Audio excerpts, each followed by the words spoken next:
Hey, what's going on? I know it's been a minute since I posted on this particular profile because you see how busy and all the stuff that I'm doing on all the other profiles on my World Reaction channel and also my main one. It's been great. It's been a fun journey. And then I put out that video. A lot of people go, what the heck is he doing? That long form kind of looped Halloween thing for parties and events and corporate things and which kind of led me to a subject matter that I can kind of have fun with on the Positive Wave Rider here, my channel. Why did I say it that way? As if it's not me. It is me on this channel. When I have been a composer my whole life, but through that journey there were a lot of thin patches, business-wise, financially and stuff. And side hustle, I guess, then it was called the gig economy. You know how these people do? Remember we were just talking about the quiet quitting, how every few years a new term in order to talk about a new subject matter with people who are very smart, and they retitle things so they can have a new current discussion about it. I guess it was gig economy and side hustle and whatever it was before, but I got to tell you something. Ever since I was a kid, I've known of people who've had one or two jobs in order to stay alive. Or more recently, I would have to say in the last 25 years, people that might have a principal job like a composer and then have something they do on the side. And I'm one of those guys. I had a great career as a composer in the capacity of a library composer. But like I said, there were a lot of thin patches, excuse me, a lot of thin patches there where sometimes the royalties would come in where it wasn't even worth the stamp that the check was mailed out on, as sometimes stupid, like a 12 cent royalty check or something, And it wasn't until the 90s, I had a publishing deal at the late 80s for 2 years that was very successful, great learning curve for me, money was good and everything, and then it went boom, just ended. Fortunately, I saved a bunch of money, was able to go to another place, and then, but for 5, 6, 7 months, I was like, oh shit, what's going to happen? I haven't been in the system, in the machine. What do I do for music? So I ended up getting a job as a bartender at my friend's restaurant. Great place. It's on by Universal Studios, still there. Very famous Italian restaurant called Michelli's. They got the singing waiters and stuff like that. And I bartended there for 10 years. It's one of the best times of my life ever. Even more fun than 90% of the music I've ever written was being a bartender. However, working for the Michelli family gave me a lot of freedom, because if I came home to Hawaii for 2 or 3 months, they say, see ya, we got your shift covered. And then I'd come back, I'd have the gig. Or if I did do a movie or a big project where I had to focus, they'd go, see ya. And that's what Michelli's was known for. The waiters and the waitresses were also musical theater performers or actors and actresses. And whenever they had a job, they were able to bail, get it filled, the position, and then when they came back, they got their job back. Very, very, very unusual and unique situation. Anyhow, so I get myself flexed into, bartending. And through all of the 90s, even though I started to grapple back into my music career, I kept the bartending gig. Though I started working less nights per week, it was one, really super social for me, and number two, it really did come in handy because my life as a composer for music libraries wasn't as robust, or I didn't make as much money as, let's say, composers that did the big feature films, or I never got a TV show, so I never got big fat royalties or anything like that. I just kind of nickeled and dimed my composing life all the way through to today. I've never made, there were a few years where I made what I would consider, whoa, okay, this is kind of cool. When I did some commercials in the late 90s, some major national commercials and stuff, that was kind of fun. But I've always had a little something on the side until about 2000, where I said to the Michelli family, listen, I'm going to go move back to Hawaii. I love you guys, thank you so much. And it took me a couple of years to sell my studio in Studio City and bits and pieces and stuff, and made home back here in Hawaii. And for a few years, I was still doing okay with the music library thing. But here's the thing about my life, my journey, my career, is that I would only get hired probably about 4 to 6 times a year. Good chunks of work though. I'd have to do 10 to 20 tracks per order. The publisher paid well and everything like that. But then I have all this time to do whatever it is that I wanted. And I always found some kind of side hustle kind of thing. I learned video editing, I learned website coding, I built websites for friends and small click and mortar companies. I help people produce assets for their social media in the late or in the 2008, 9, and 10s. Decided I'm going to open an itty bitty boutique, one person, agency, if you would, just to help people, teach people about CMS platforms, etc., or PHP, beginner coding, because I was kind of like into that a little bit.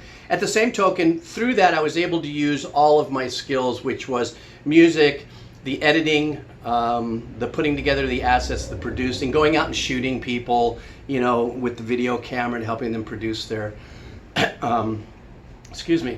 their assets for social media, And this was, like I said, 2008, 9, and 10, and it was still kind of like, wait, we're doing what?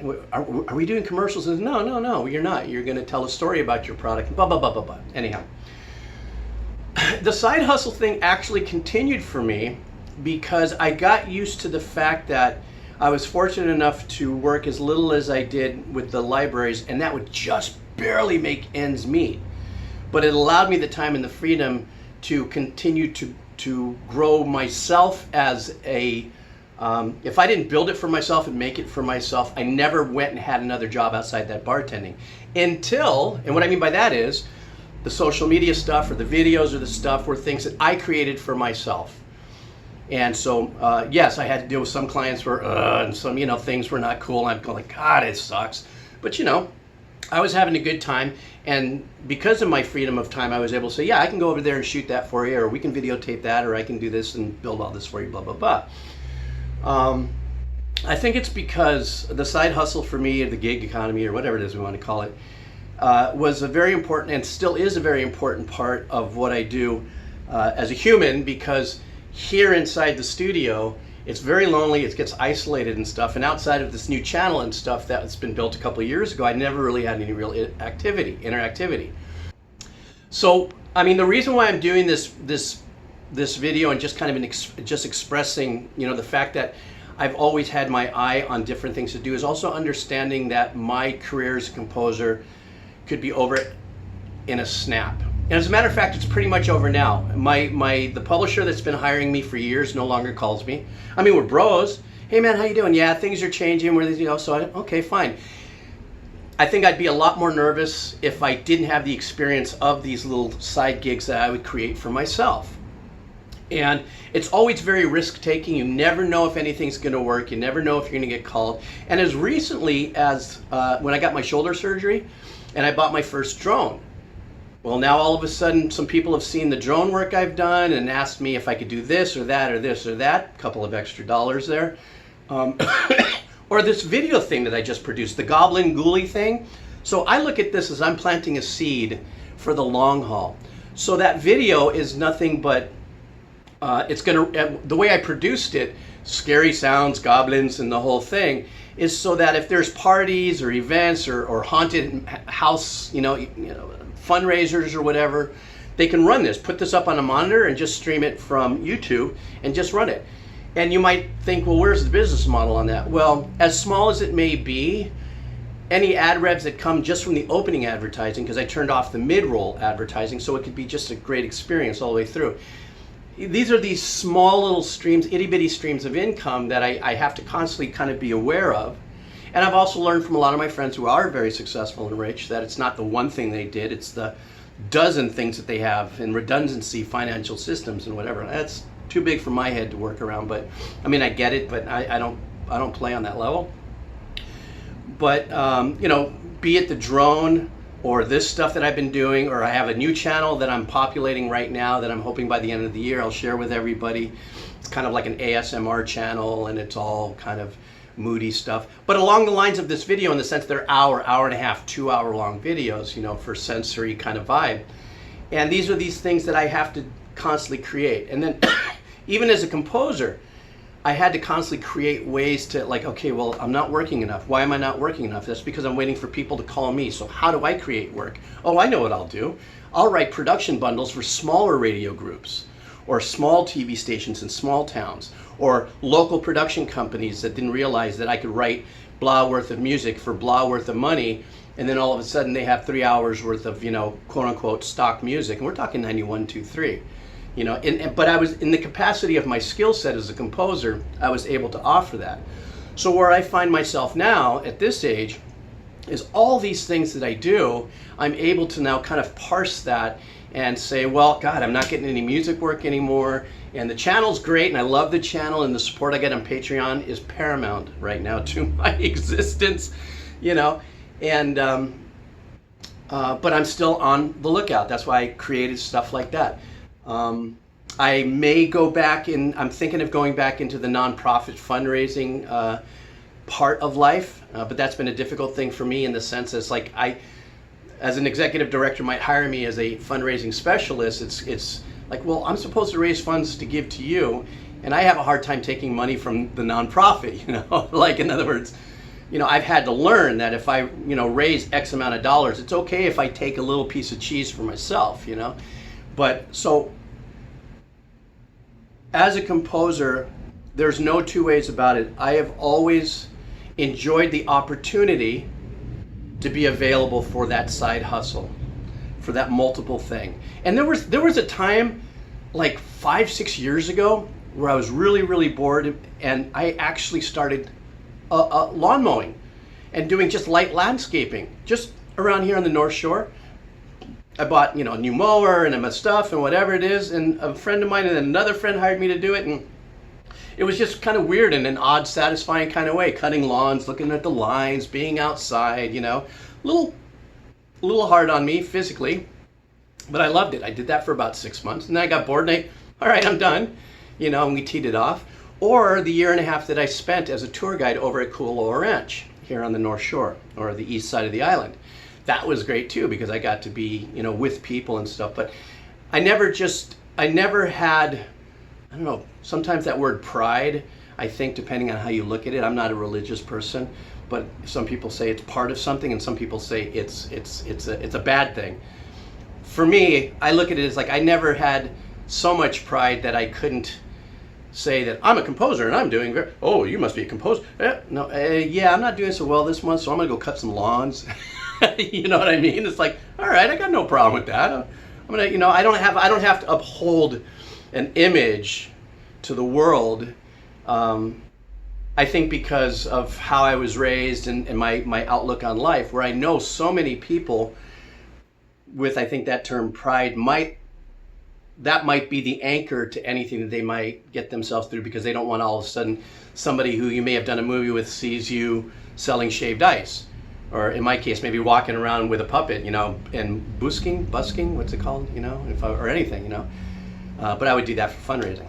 Anyhow, I did and still do a lot of side gigs. I still am on as a corporate webmaster for a big property, a real estate firm out in San Francisco. I still handle their websites and security and stuff, for, whatever. And then on the other hand, stuff or not. I just rejoined the Elks Lodge, so now I'm going to be doing a lot of nonprofit work for them. Of course, I don't get paid for that, but it's the side hustle doesn't necessarily mean that you have to be making money at it. You know what I mean?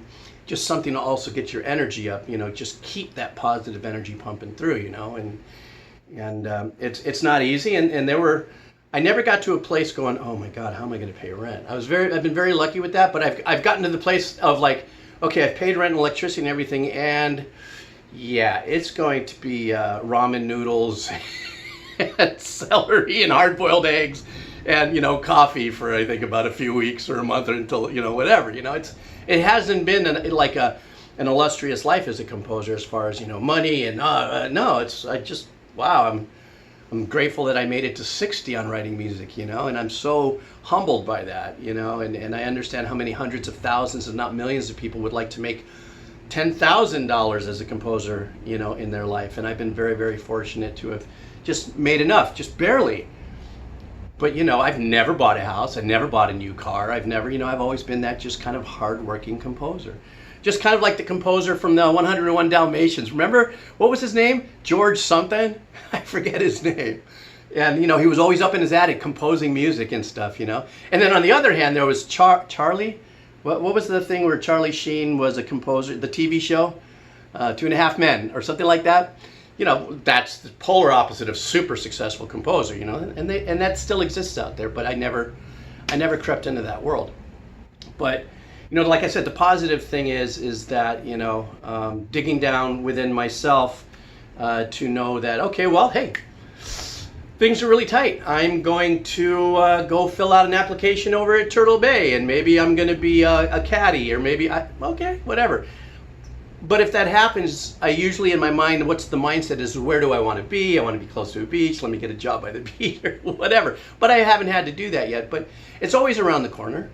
And you know, the lifespan of my channel, my main channel, it doesn't make me any money. Maybe $100, maybe $150 a month on ad revs, you know, and a couple of my like background tracks and stuff that I can arm, you know, the advertising for. But, you know, I still wake up in the morning and do the work that I need to do, and then I scratch my head most of the day going, oh, what else am I going to do? I need to do something else. Maybe I could do this, or, you know, maybe I'll boo. And it has nothing to do with composing, but it has to do with using a creative part of my brain to try to hustle or make some more money or do something else, or do stuff for the kids.